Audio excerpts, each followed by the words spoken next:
ang paglaganap ng iligal na karera ng mga sasakyan.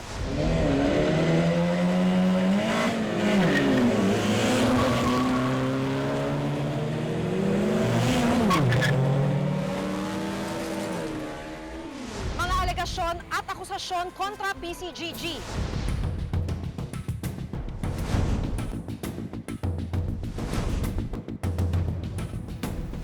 Ang lahat ng yan ngayong gabi sa Reporter's Notebook.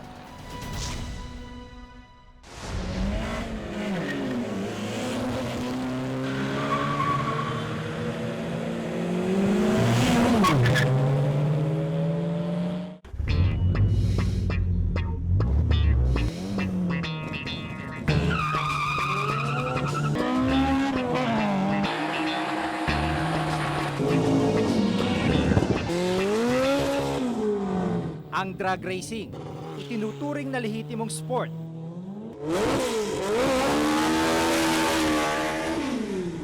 Pero sa ilang pagkakataon, nauuwi sa peligro.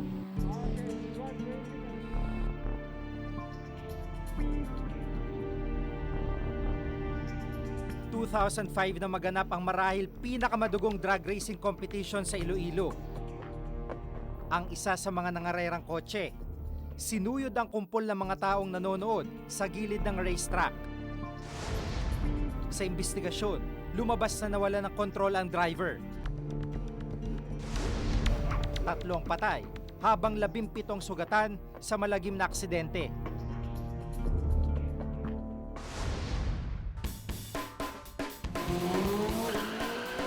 Pero sa kabila ng panganib, patuloy ang paglaganap ng drag racing, maging ng mga iligal na karera.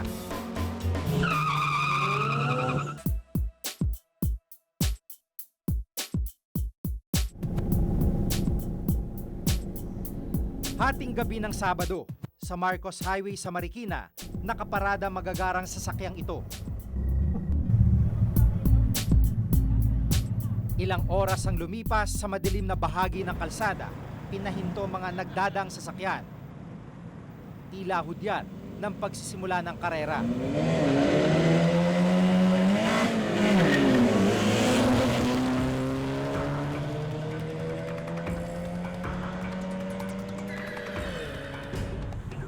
Walang safety gear sa mga driver o traffic sign sa paligid na magsisilbing babala sa magaganap na paligsahan.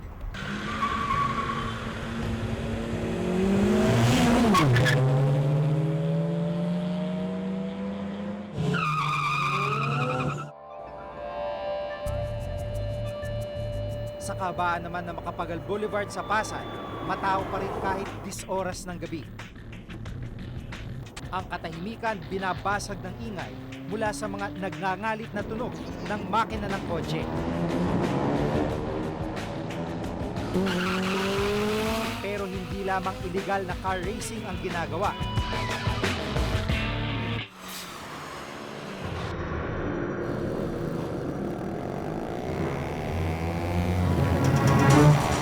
Mayroon ring illegal na karera ng motorsiklo na higit pang peligroso. Ang grupong ito sa Commonwealth Avenue, inabutan naming nagpupustahan. Mike, magkano ka, Mike? Gano'n kayo? 750. Sa halagang 1,000 hanggang 5,000 piso, isinusugal nila ang kanilang buhay at kaligtasan.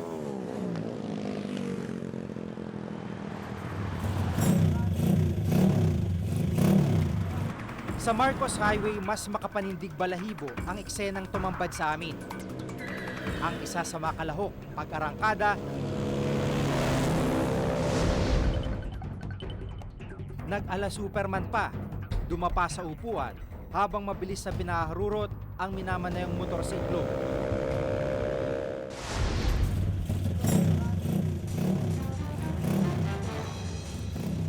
Ayon sa driver ng motorsiklong pangarera na si JR, di niya tunay na pangalan. Bukod sa adventure, karangalan daw ang nakataya sa pagiging hinete. Parang payabangan rin pag nanalo. Masarap yung pakiramdam pag nananalo. Eh kasi sa Commonwealth wala pa kaming talo eh. Eh ako lagi sumasakay dito. Kaya kilala na rin ako sa Commonwealth. Malaki raw ang pakinabang sa nakahiligan niyang karera. Kunyari, 50,000 yung ano namin, yung pustahan namin, 10% sa akin. Siguro mga 2,000. Tapos binibigyan pa ako ng bossing ko, yung may-ari ng motor. Ito rin na nagtulak sa 31 anyos na si Joselito upang mawili sa libangang ito. Pero matapos ang isang masaklap na aksidente, nagpasya siyang huminto sa pagkarera. Na may biglang kumat sa amin ng kotse. Tumama kami ngayon sa likod ng kotse. Kaya yung mukha ko tumama doon sa salamin ng kotse. Tapos kasama ko na bumulandra ng motor. Bukod sa bali sa buto, mga pilat sa iba't ibang parte ng katawan ang iniwan sa kanya ng aksidente. Yun, simula na nawala na ako ng malay. Nagkaroon lang ako ng malay, siguro isang linggo na sa sabi niyo. Pinagbebenta ko yung mga motor ko para makoperahan ako. Nilagay siya ng bakal. Yung bakal na nilagay sa akin, naghahalagang 22,000. Pero ang 21 taong gulang na si Richard higit pa sa sugat at galos ang tinamo. Namatay siya taong 2005 habang nakikipagkarera. Nauna na siya sa drag race. Medyo napalingon po siyang ganun. Kasi tinitingnan niya yung yung kakarera niya. O yung distansya kung anong layo na niya. Pero paglingon niya yung ganun, tumama ngayon yung tuhod niya sa concrete barrier. Pumaltik po yung manibela, tumama yung sa niya, sa side mirror, sa utak niya.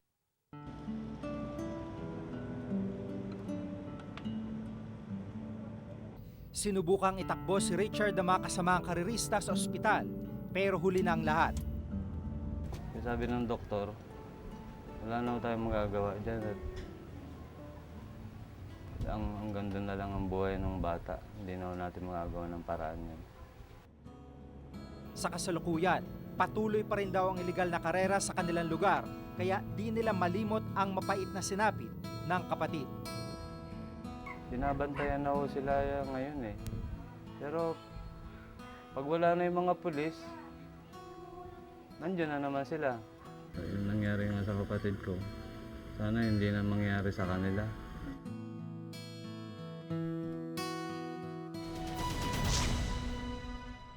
Noong madaling araw na puntahan namin ang lugar, nasa 250,000 pesos daw ang perang paglalabanan. Kaya di magkamayaw ang dami ng manonood.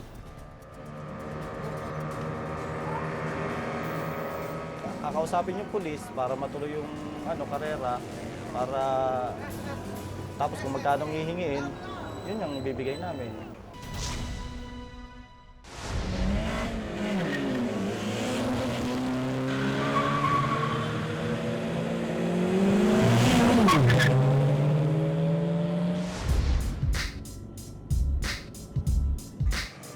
Ang karera ng motorsiklo sa Macapagal Boulevard, malakihan ang pustahan. Nung madaling araw na puntahan namin ang lugar, nasa 250,000 pesos daw ang perang paglalabanan. Kaya di magkamayaw ang dami ng manonood.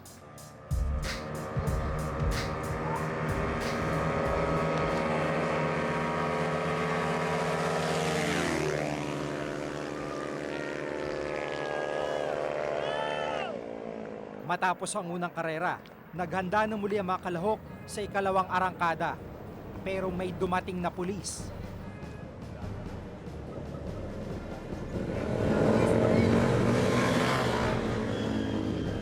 Nahinto ang karera, pero walang nahuling karerista.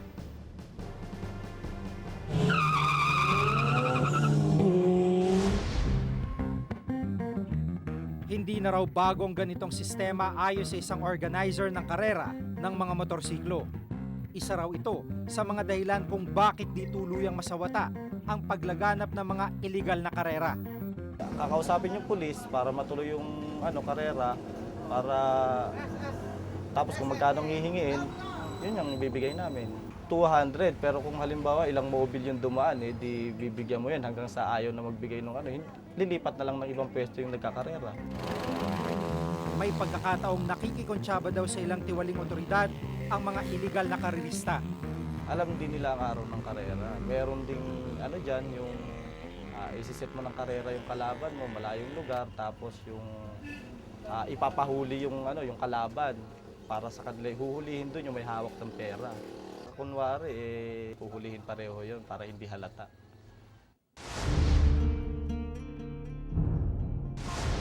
Kalimitan raw mga motorsiklong walang plaka at papeles ang kanilang ginagamit, tulad na lamang ng isang ito.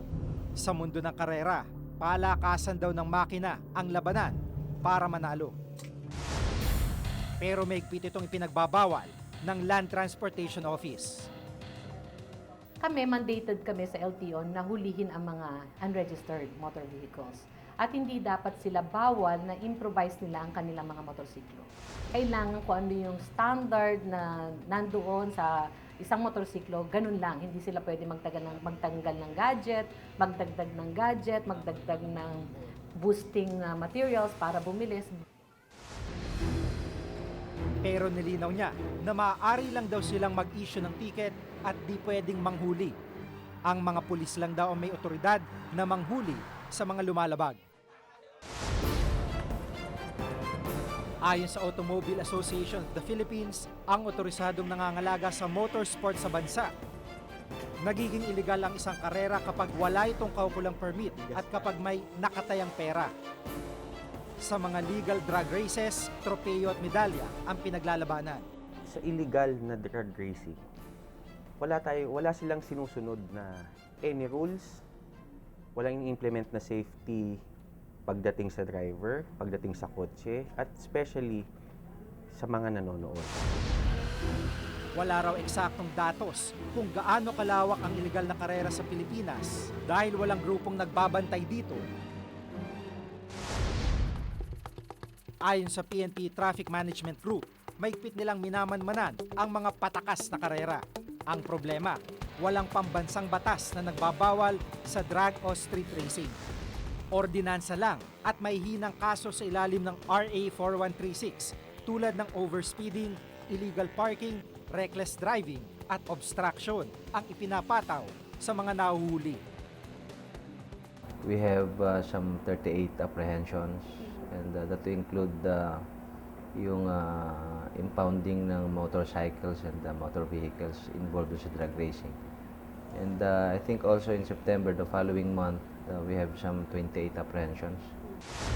Maaari rin daw sanang sampahan ng paglabag sa PD 1602 o Anti-Illegal Gambling Law ang mga nangangarera kung may pustahang nagaganap at PD 1865 na nagbabawal sa paggamit ng petroleum products sa mga karera pero pahirapan daw sa pagkalap ng mga ebidensya. We are trying to improve yung ating effort on this by at least before making some apprehensions ay makuhanan muna, at least meron tayong ebidensya ng mai-record muna yung activities to prove na talagang itong mga ito ay involved sa drag racing. Panahon pa ni dating Pangulong Marcos nang maipasa ang mga batas na ito. Mas makakatulong daw ito kung maamyendahang muli para taasan ang mga multa at parusa. Pero mahabang proseso ang pagdaraanan dahil kailangan pa itong aprubahan ng Kongreso. Sa kasalukuyan, may ipinapasang batas sa Senado, ang Senate Bill No. 13 o ang Anti-Illegal Drag Racing Act. Kung maaprubahan, ang sino mang lalabag ay maaaring makulong ng 1 taon at magmulta ng halagang hindi bababa sa 200,000 pesos pero hindi sa 300,000 piso. Legal man o illegal, may angking panganib ang mga pinagkakarerang sasakyan. Singtulin ng sport na ito sana'y maging mabilis din ang gobyerno sa pagpapasa ng batas. Nagagabay dito para di na madagdagan pa ang madidisgrasya. Ako si Jig Manicad at ito ang nakatala sa aking Reporter's Notebook.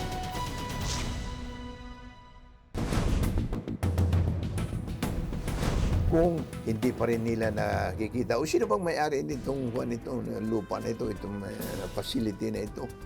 Kung hindi nila nakikita yon after 23 years, bigyan mo sila ng 100 taon, hindi rin pa rin nila makikita. ang serbisyong totoo ng inyong kapuso. Muli na namang pinarangalan sa prestigyosong US International Film and Video Festival. Panalo ang Reporter's Notebook para sa Lunok Droga. Ito ang tinitiis ng mga Pinoy na nagpupuslit ng droga. At sa Pinays for Export. Iba-ibang edad ng kababaihan, lahat mga Pinay. Pati na ang eyewitness para sa Batang Langoy. Ang araw na ito ay tinuturing nilang isa sa pinakamahalaga ang muling pagbubukas ng klase. Muli po naming alay sa inyo ang mga karangalang ito, mga kapuso.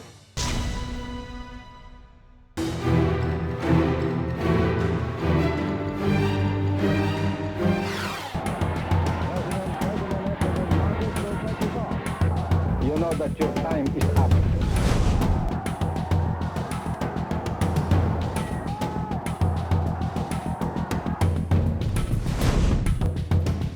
Bilyon-bilyong pisong halaga ng mga damit, alahas, at mga ari-arian. Hindi nga raw bababa sa $15 billion ang ninakaw ng mga Marcos sa kaban ng bayan, ayon sa PCGG. 1986 nang buuin ang Presidential Commission on Good Government o PCGG para bawiin ang umano'y nakaw na yaman ng mga Marcos. Pero sa loob ng 23 taon, usad pagong daw ang naging takbo ng marami sa mga kaso. Mula dekada 80 hanggang sa kasalukuyan, hindi bababa sa 500 kaso ang ginawakan ng PCGG laban sa mga Marcos at mga crony nito.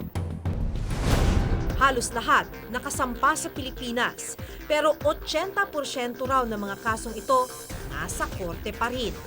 Normally, no, in a civil case or a criminal case, ang complainant or plaintiff ang siyang nagmamadali para matapos ang kaso at ang defendant or ang accused ang nagmamatagal, no?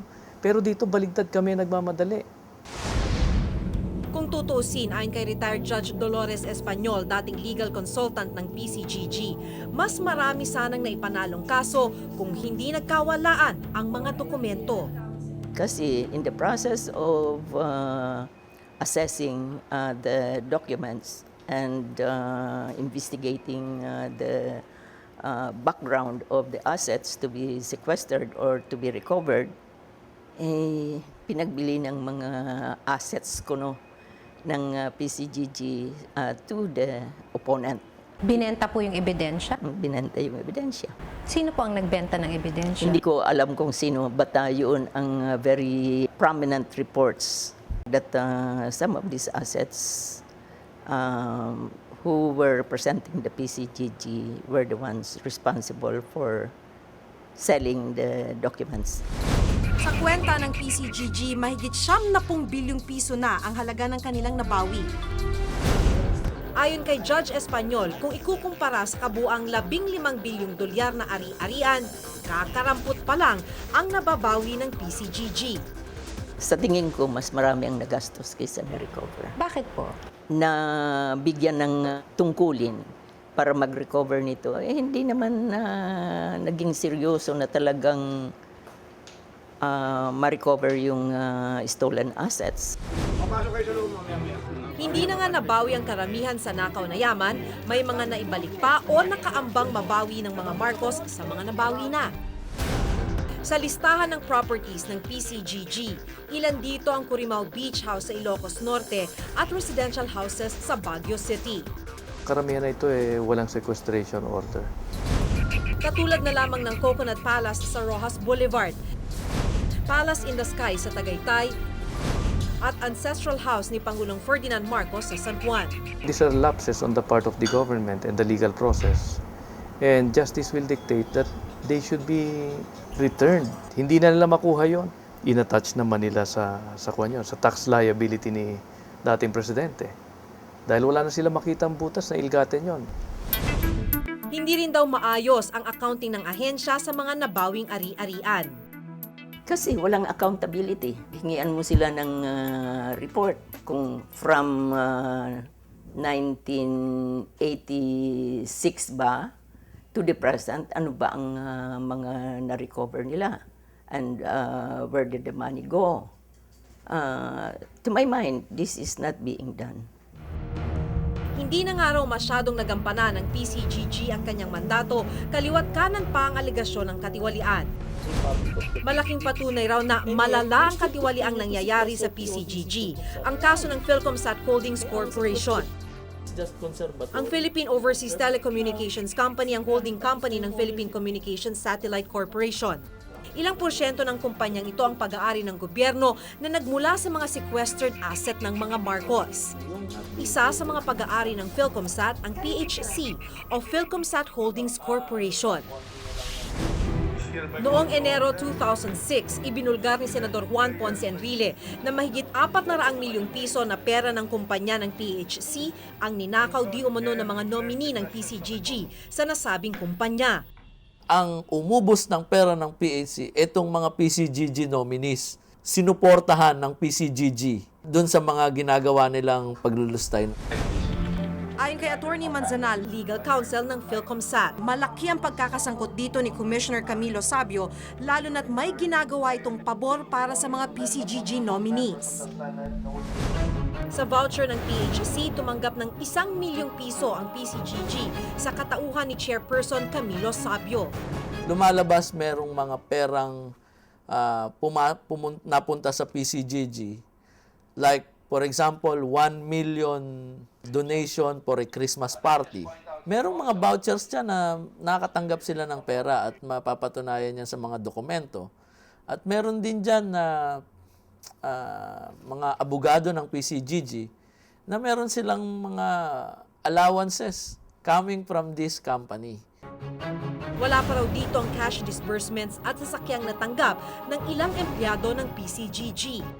Lumalabas sa mga transactions, lumalabas sa mga dokumento na may nakikinabang sa PCGG dito sa mga kumpanya na ito. May nakikinabang sa kanila. May vouchers, may lumabas na pera, nakalagay sa mga checks, nakalagay sa mga vouchers for PCGG. Marami ring katanungan ng Commission on Audit o COA sa ahensya noong 2007. Mahigit 600 milyong dolyar ang laman ng Swiss accounts kasama ng interes nito ang nabawi ng pamahalaan mula sa mga Marcos. Ngunit ayon sa COA report, mahigit 30 milyong dolyar o mahigit 1 bilyong piso ang hanggang ngayon ay hindi makita. Hindi rin malaman kung saan napunta ang mahigit 300 milyong pisong shares of stocks mula sa iba't ibang kumpanya na nabawi sa mga Marcos na minsang nasa pangangalaga ng PCGG. Malaking katanungan din kung saan napunta ang mahigit 6 na milyong piso na unliquidated cash advance ng mga opisyal at empleyado ng nasabing ahensya mula noong 2004 hanggang 2006. Kaya kung susumahin, hindi bababa ng 1 bilyon at 700 milyong piso ang kabuang nawawalang pera ng bayan. Dahil sa mga iskandalong kinasangkutan ng PCGG at kawalan ng konkretong aksyong nagawa ng ahensya, ipinanukala ni Senador Aquilino Pimentel noong 2007 ang pagbuwag sa PCGG. Ang punot dulo ng obligasyon ng PCGG sa mga bagay na ito, hanapin kung sino yung may-ari. At kung sino yung may-ari, may bahagi ba si Marcos noon, wala ba, etc. At kung wala, isauli na yun. Bakit hanggang ngayon hindi pa na-decide yun? Sobra-sobra na raw ang 2 dekada para magawa ng nasabing ahensya ang trabaho nito. Kung hindi pa rin nila nakikita, o sino bang may-ari nitong lupa na ito, itong facility na ito? Kung hindi nila nakikita yon after 23 years, bigyan mo sila ng 100 taon, hindi rin pa rin nila makikita.